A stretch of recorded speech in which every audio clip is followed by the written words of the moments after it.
Assalamualaikum warahmatullahi wabarakatuh. Alhamdulillah hamdan yuafi ni'amahu wa yukafi mazidah.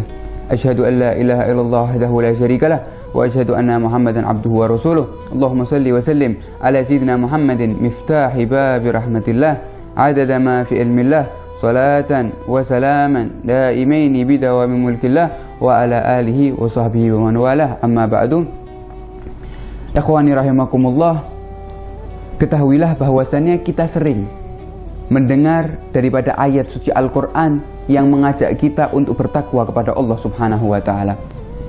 Kita juga sering mendengar daripada hadis-hadis Nabi Muhammad SAW yang menunjukkan tentang kemuliaan dan keagungan orang-orang yang bertakwa kepada Allah Subhanahu wa Ta'ala.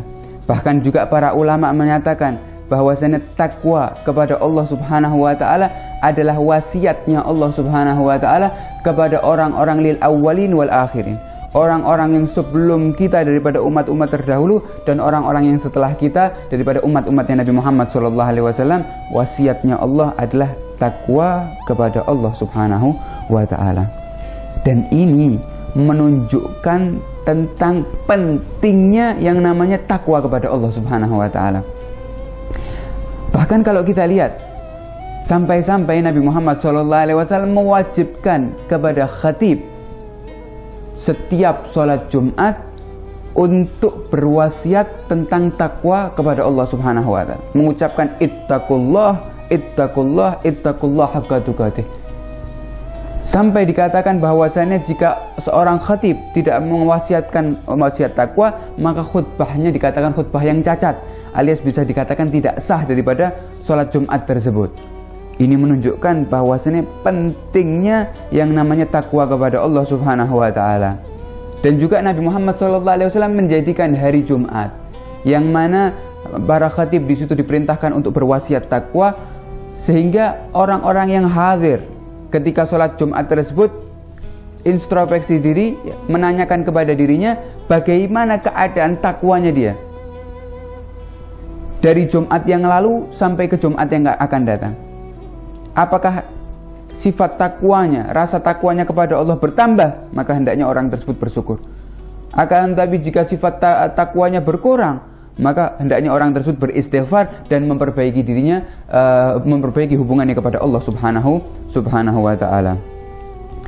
Kemudian manfaatnya kalau kita lihat daripada orang-orang yang bertakwa kepada Allah, sangat banyak kita dapatkan di Al-Quran. Termasuk wa man yattaqillah yaj'al lahu makhraja. Seorang yang bertakwa kepada Allah Subhanahu wa Ta'ala, Allah pasti akan memberikan kepadanya jalan keluar. Setiap urusannya, sebesar apapun masalahnya, kuncinya adalah takwa, maka Allah Subhanahu wa Ta'ala akan memberikan kepadanya jalan keluar. Wa yarzuquhu min haitsu la yahtasib, dan juga Allah Subhanahu wa Ta'ala akan memberikan dia rezeki min haitsu la yahtasib, yang mana tidak disangka-sangka pintu daripada rezeki tersebut. Dan rezeki sangat luas.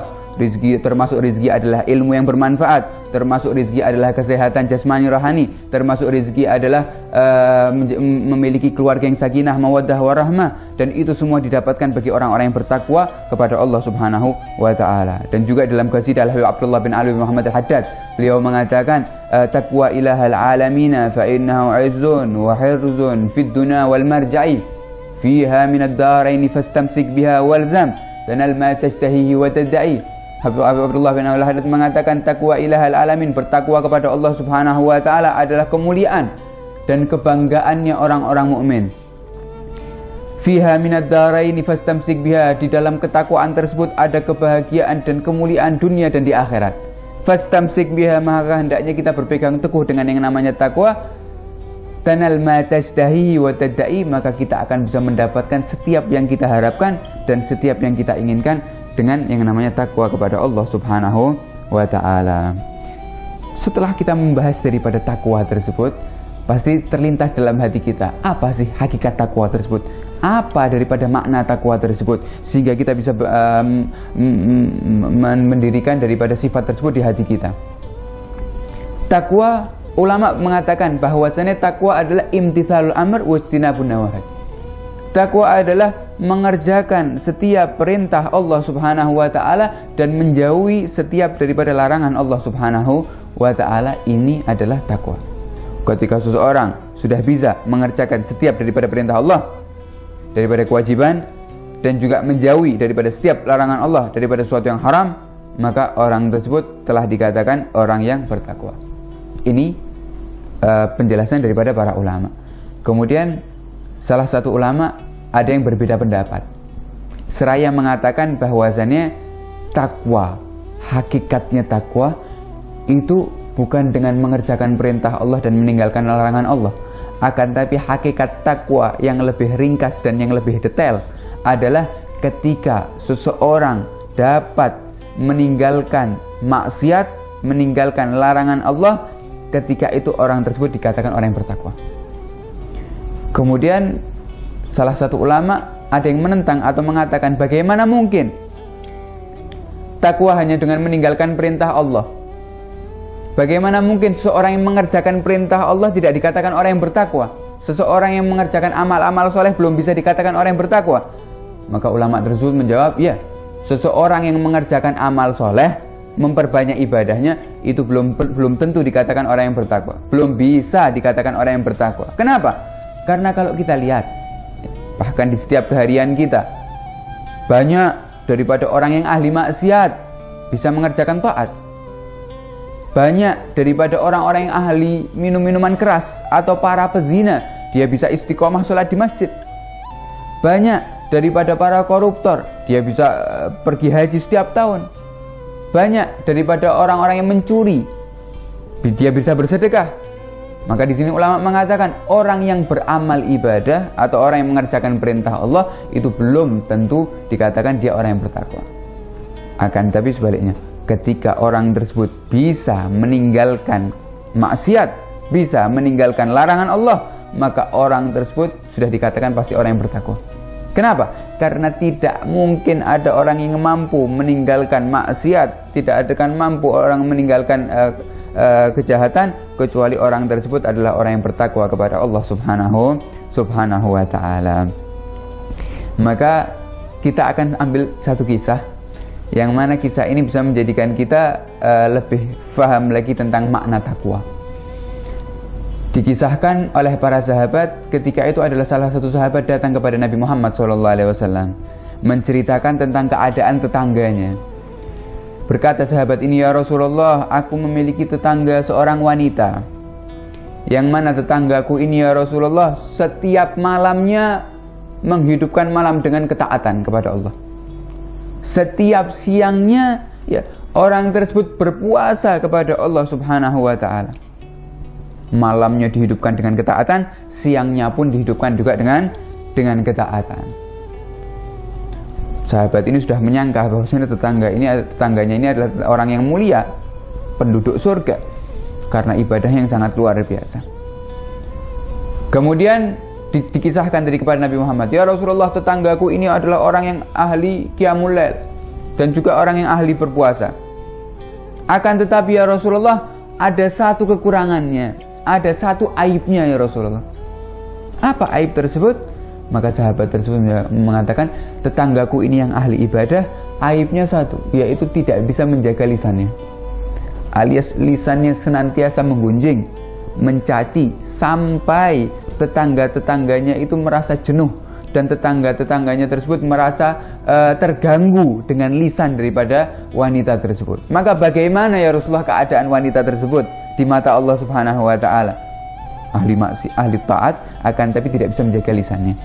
Ahli taat, akan tapi tidak bisa meninggalkan maksiat. Maka Rasulullah SAW menjawab.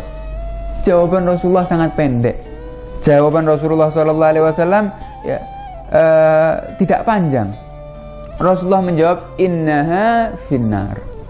Wanita tersebut tempatnya adalah di neraka Allah Subhanahu wa ta'ala.